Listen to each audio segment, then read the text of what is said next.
Hey, all righty, parents. I hope that let me check some things here. I am more of a Google Meet type person than I am Zoom type person, but I'm learning. I'm getting better with this, and this is either going to work really well. If not, we learn and we go on with it. And so hopefully we'll be able to do some of these later on in the school year. But again, I thank you for joining us, and I'm going to keep this real brief, but just want to share some information with you.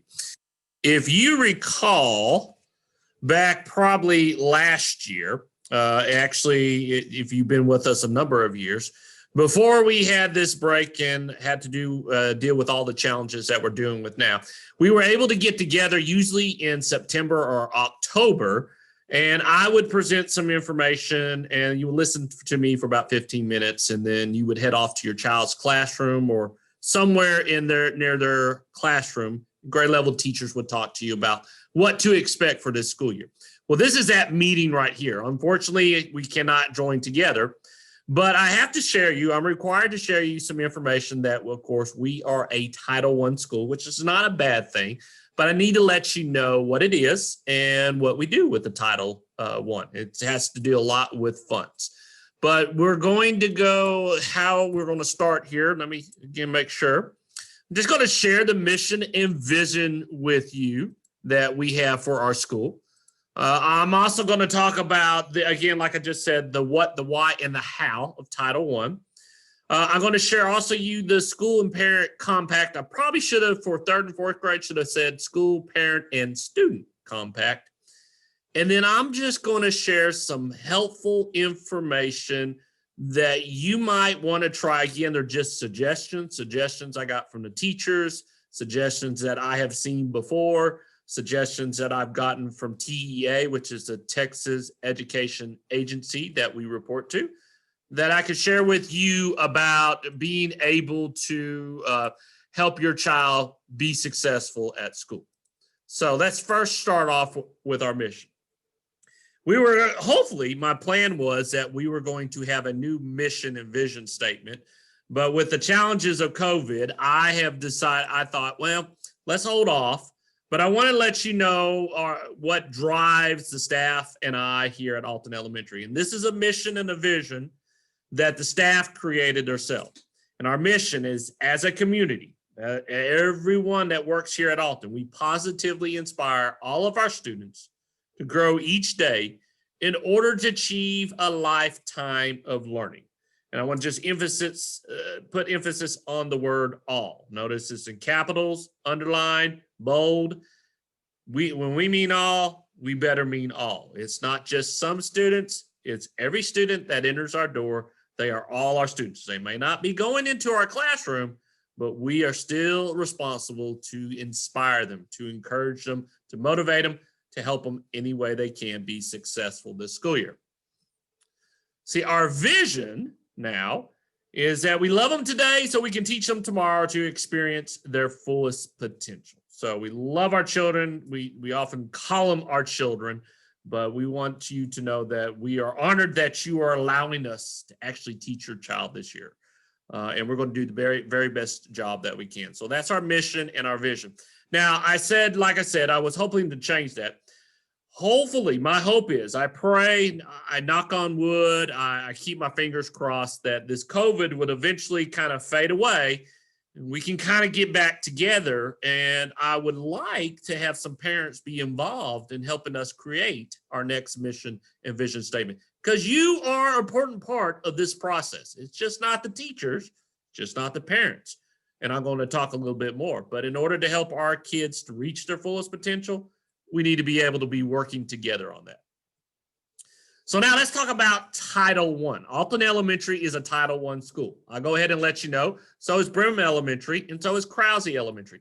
Most elementary schools in the state are Title I schools. Most schools, not all schools, elementary schools in the country are Title I schools.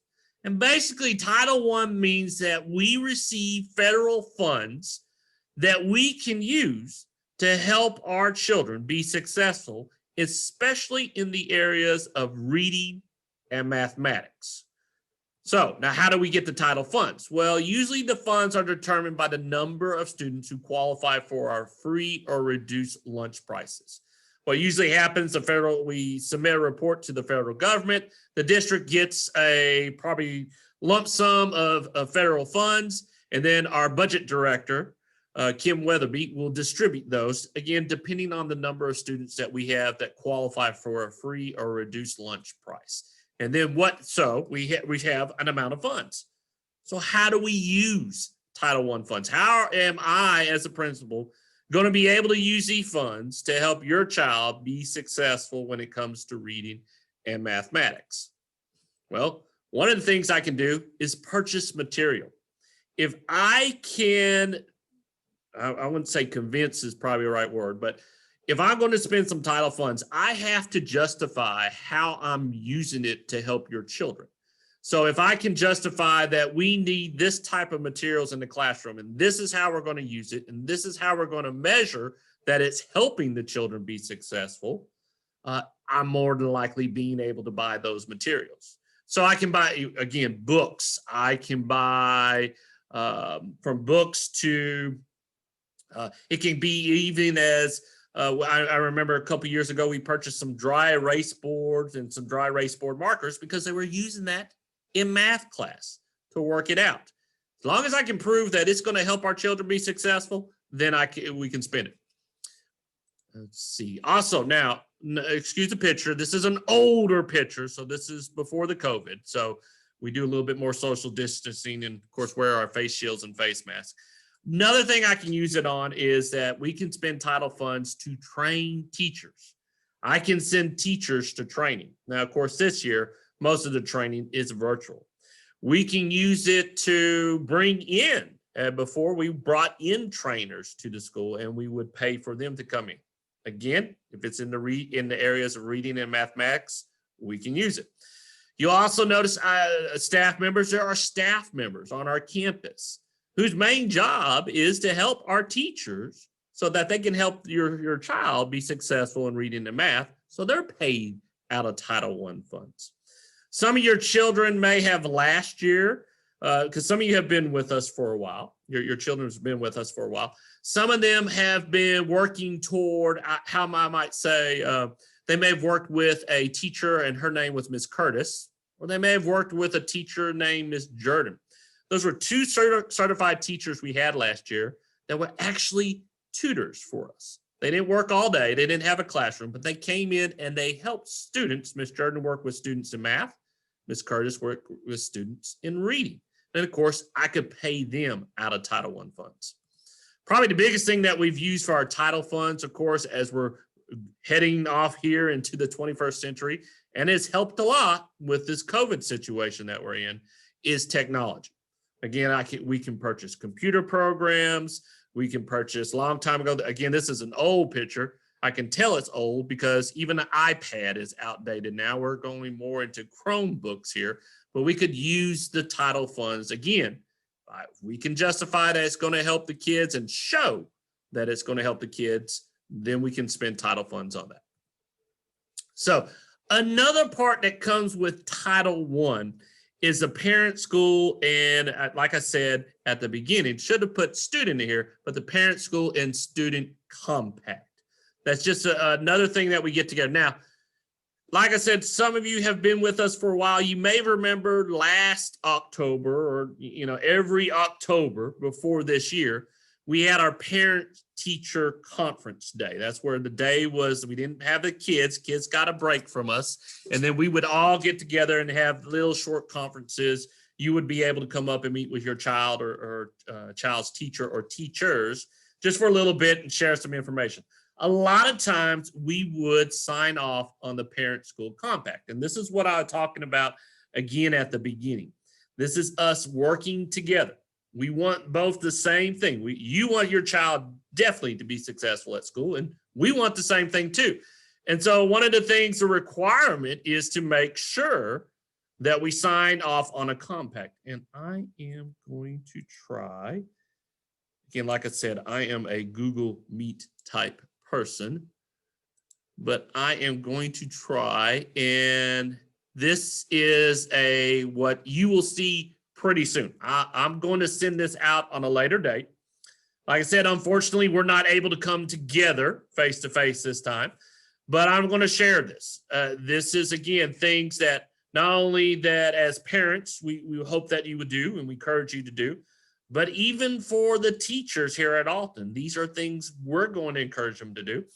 And our third and fourth graders, hey, they're getting older. They kind of know they've taken some good responsibility also as well. Some things we can do. But I will send this home. All I would ask you to do is sign it. Actually, we'll have a place for your child to sign, and then I'm going to take it back. And you can bring it back. You'll have your child bring it back to school, and then I'm going to have the teachers sign it as well. This is just a reminder for us that we're going to work together. And only way that, again, like I said, that we can help our children be successful is by working together. So now let me get back to, let's say, oh, there we go.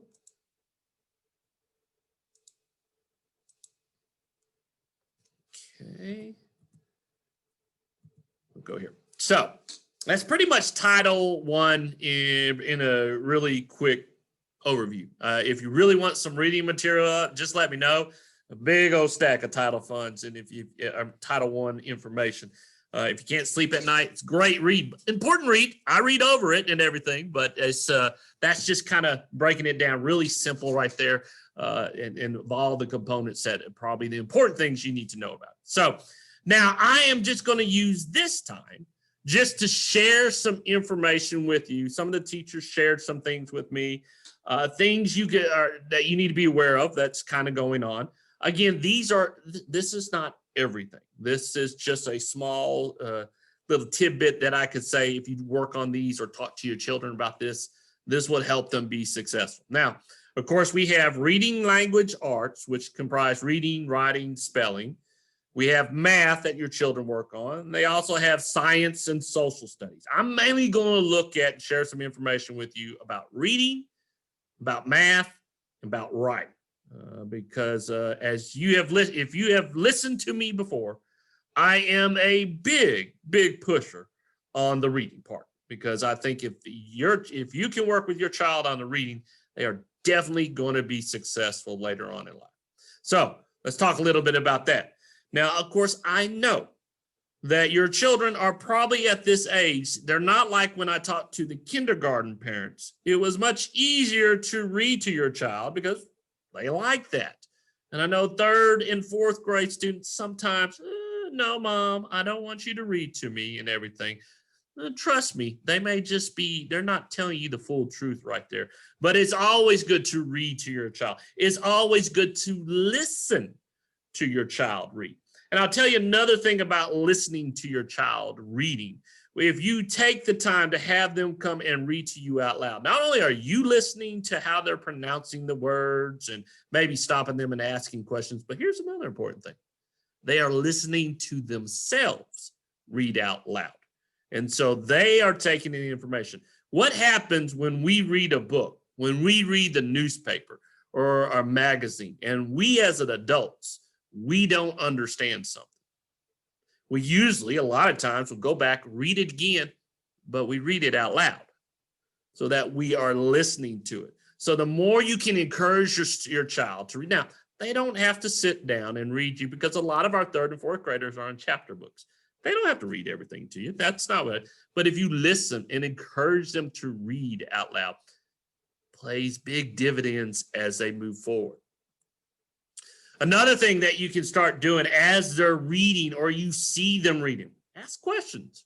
That's probably the biggest thing right now, because as when I talked to kindergarten, well, we were just, to the parents, we were just talking about letters, sounds, and making words, and we're just starting the process to read. Okay, now our third and fourth graders, they're knowing how to read, but now it's getting into more of the comprehension. What is actually happening in the stories, in the different genres, and I'll get to that here in a minute, that they are reading, what's actually happened. So as they're reading, ask them questions about it. Have them read a section. Maybe some of the homework, they may have a reading passage they have to. Stop and ask them questions. It's okay. What's happening in the story? Have them make inferences. You know, we always say, don't judge a book by its cover, but you want to get in there, and we encourage students, don't just look at the cover. But if you're going to a store, like if you happen to be able to go to a Book Nook here in town, and they see a book, and you can look at it. And this is what I read to the kindergarten students, the Three Billy Goats Gruff, and just hold up. What do you think's going to happen in that story? If they're reading to you and they get to a part, maybe they're not reading to you, maybe they're sharing some information and they're on a certain chapter. Ask them, what do you think is going to happen next? Can you make an inference of everything that you know already? What's going to happen next? Another big thing that third and fourth grade do, they summarize. Tell me about the story. Don't go into great detail, but can you summarize everything that happens about what this story is about? So again, those are just some, as you're watching them read, as they're taking part in the work, ask them questions. Ask them what's going to happen next, and see if they're able to summarize the story after they read it to you or read it to themselves. Okay, I talked about genres a little bit different, and this is just letting you be aware. Some of the things that, now, if you go out and you buy books for your kids and everything, we're exposing our children more to than just the fiction book. You know, in kindergarten, we start, like I said, I read the Three Billy Goats Gruff, good fiction story right there. We start a little bit second grade, getting into nonfiction. Okay, in third and fourth grade, we're starting to really get into different types of genres, from drama to nonfiction, bibliographies, fables, tall tales, different types of reading material that your child is being exposed to. And a lot of times we'll ask them, what's the purpose of this reading material? What's the purpose of this drama? We start going into introducing them into poems and having them introducing, like I said, drama. What does a drama look like when it's written out? And how do you go about reading it? We start introducing that, because let's be honest, reading is not just going to be the old simple, I wish it was just a simple fiction book. There are different types of reading material kids are out there. And we're starting to expose them to that. So don't be surprised if you see them and they come home. Maybe, we're holding the books, but if they come home with a book about that's poetry. These are things that we are letting them see and explore and teach them about also as well.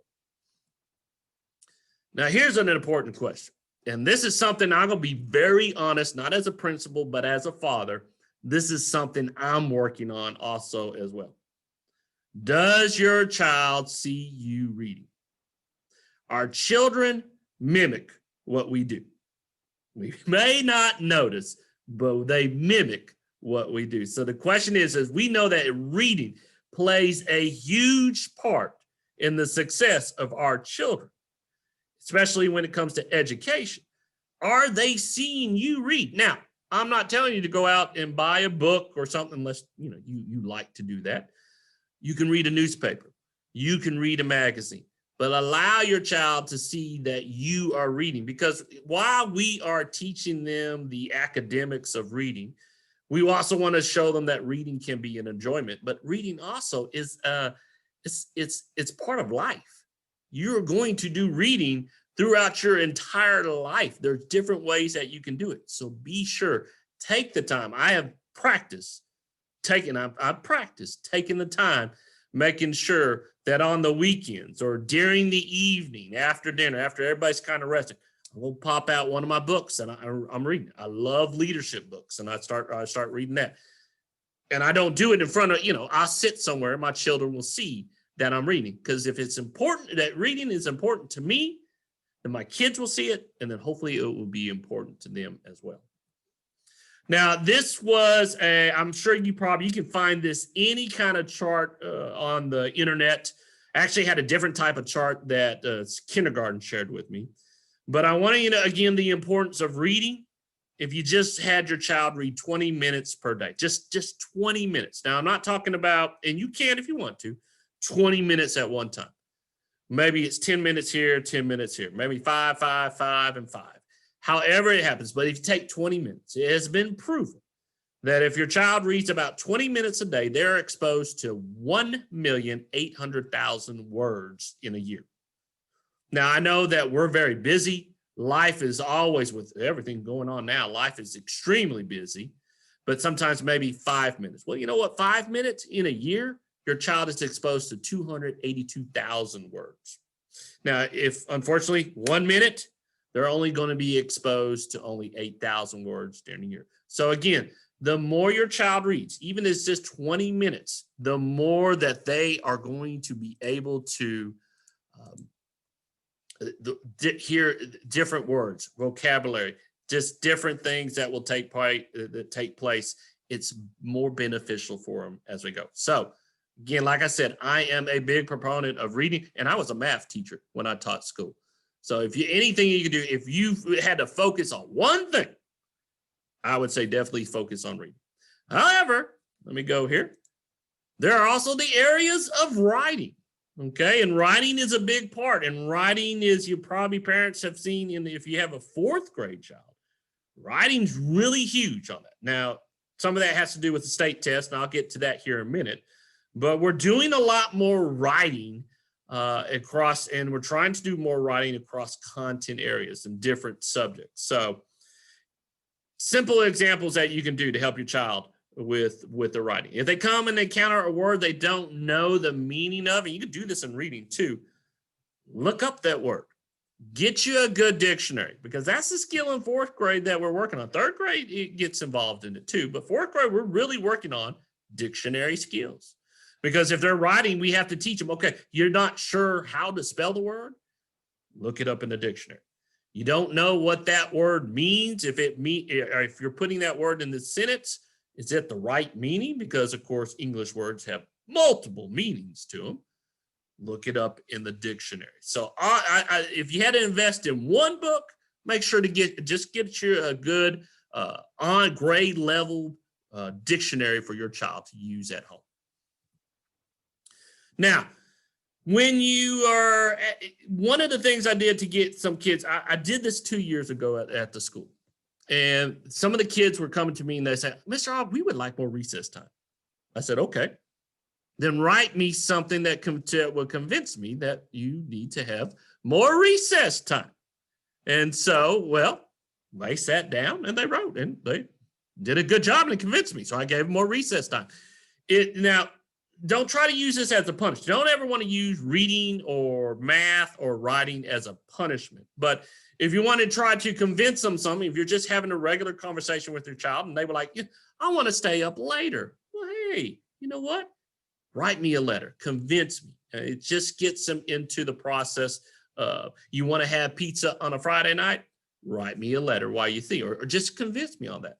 Again, you kind of have to balance that, because you don't want to use it as a punishment, because we don't want children to see writing is a punishment for them. But it's probably just a different way that you can encourage them to write more when they're at home.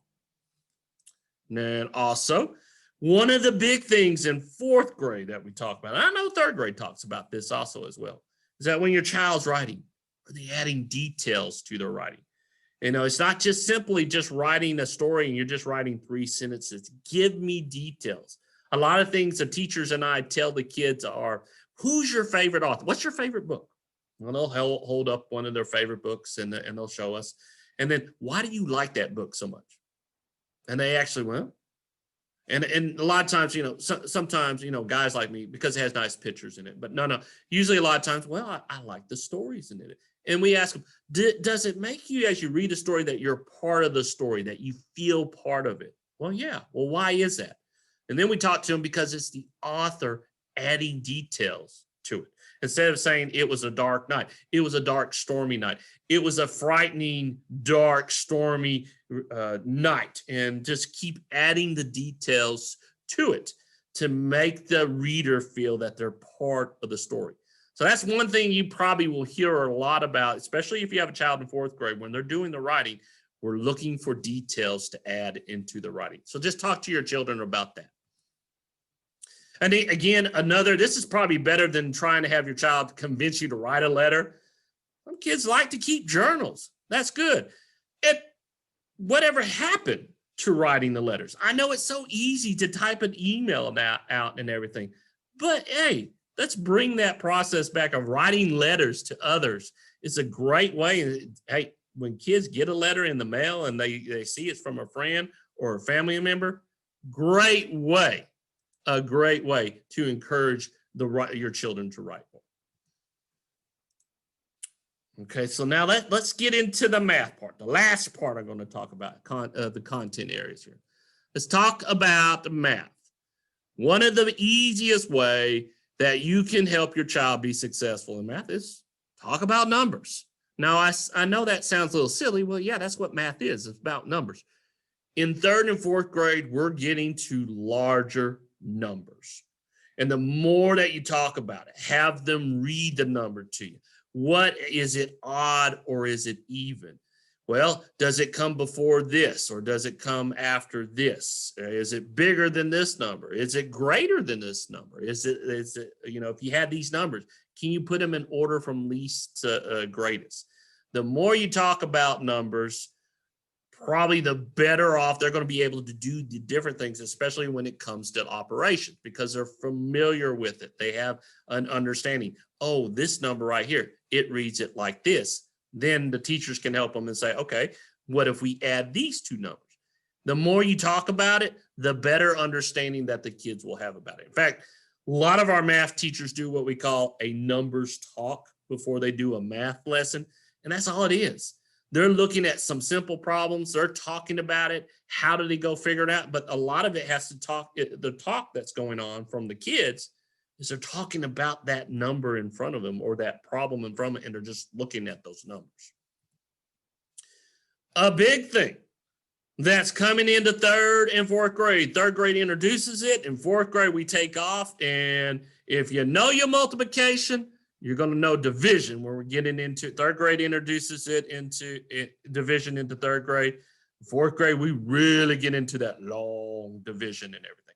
But multiplication, if you had to go and you go to King Dollar or you go into Walmart, I haven't seen any at HEB, get you some flashcards. This will be a good time to start practicing those multiplication facts.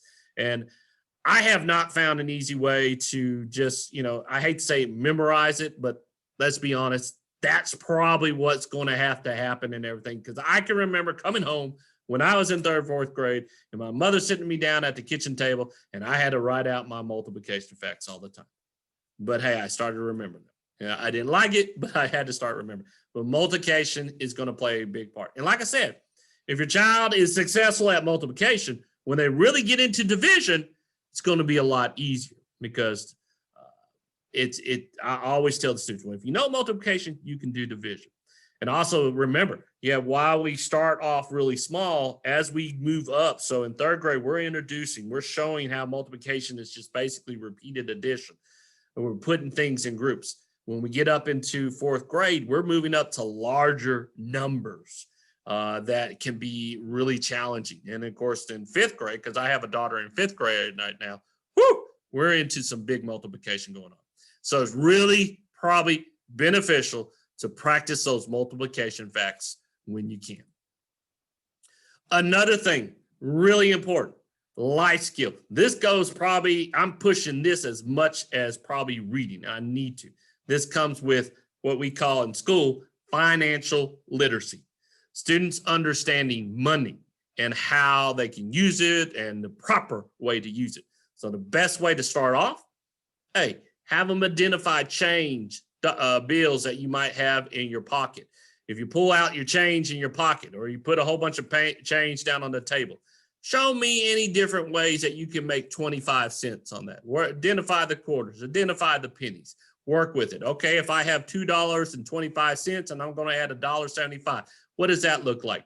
If I have items, I go to the store and I'm going to buy this much and the total is this, and I have a $25, how much change am I going to get back? Financial literacy is, the money is part of math, but it's an important life skill. You can't start too early. In fact, that's why I told 2nd grade last night, that it's a good time to start practice identifying and working and knowing the different types of money that the kids will see in their life. Also, probably this is the last part on the math when we go through.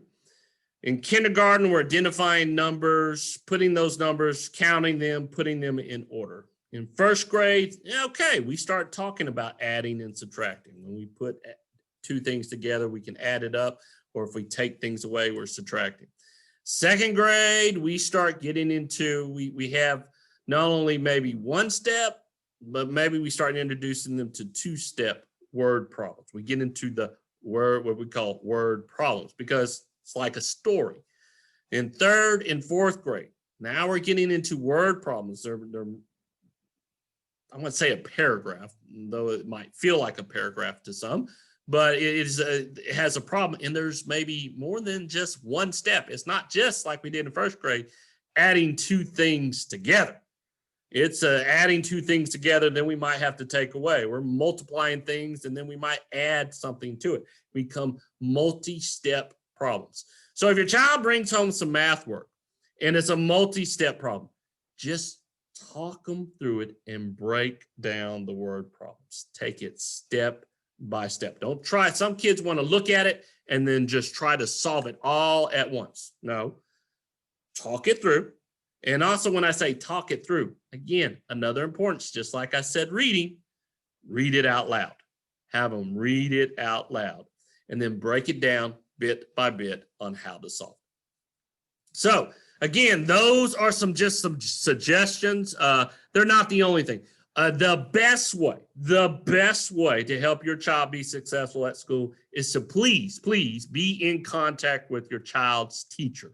And I encourage your teacher to be in contact with you. The more parents and teachers can communicate together, the better that your child will be at school. Now, I'm going to only talk about this, the STAR test. You know, I thought about putting Darth Vader's face up here and everything, but no, I thought I would just put it to the side. I am not sharing any dates or anything yet, because one thing we've known going through this challenge, every day is a new day. So it's still scheduled at this time that there will be a STAR test. I do not know what it looks like, but I'm letting you be aware. Fourth grade parents, you already know this. But for third grade parents, we start the STAR test, and it will continue on till they graduate from high school, that they'll have to take some type of STAR test every year. Usually, I say that, they changed it, but I have a feeling it will be. The STAR test is given in April and May. Now, for third grade, they will take a STAR test that deals with reading, and they'll take another test for math. In fourth grade, they'll do reading, they'll do math, but they'll also do a writing test as well. And then when they get to fifth grade, they'll do reading and math, and they'll do a science test. And then ever so often, then we put in a social studies test and some grade levels beyond. But just to let you know, it starts in third grade. We will share more information on that. I didn't want to go in details because, like I said, things might change. So we're just going to have to kind of wait, but I just wanted you to be aware. Yeah, you might start hearing a little bit about that as the year goes on, but we will share some more information. And we may come again to another virtual meeting on ways to overcome this testing anxiety and things like that. But it's nothing to worry. Kids are very smart. They'll do fine on anything. Trust me. So what's next? Well, of course, as I talked about the Parent School Compact, I'm going to be sending that out on October 16th. Also, I'm going to send out, and I'll probably do it in the newsletter and make another Google form, but a parent input survey. I'm going to try to send that also out on October 16th. What is this? This is just basically, I've been in this business for over 20 years. And a lot of the ideas that I get from, yes, sir, come from teachers and different staff members, but I get some really good ideas from the parents. And so if you have any suggestions, any ideas, any thoughts on how we can reach our mission and our vision, please, I would ask you that you share it with me. And again, we'll send that survey out, and your input is really vital. So thank you so much. I think I went beyond, just over 7 minutes. I thought I would end it up here for you, but thank you for joining. If you need to get in hold of me, the number of school 277-3870. I'll be honest, the best way to get a hold of me, because of course I take my cell phone everywhere, is my email address, which is mogg@brenham-k-12.net. And I will get back with you either by calling you back, or I will reply to you. So if you need to get a hold of me, if you have any questions about the presentation, please do not hesitate to contact me. I've been recording this presentation, so I will also download this and place it somewhere on our website, or I'll also share it with you again in the newsletter, just so that for some parents that weren't able to join, they can see it, or if you need to go back and look at something. So again, thank you so much. I hope you have a great evening, and we look forward to talking to you real soon. Take care.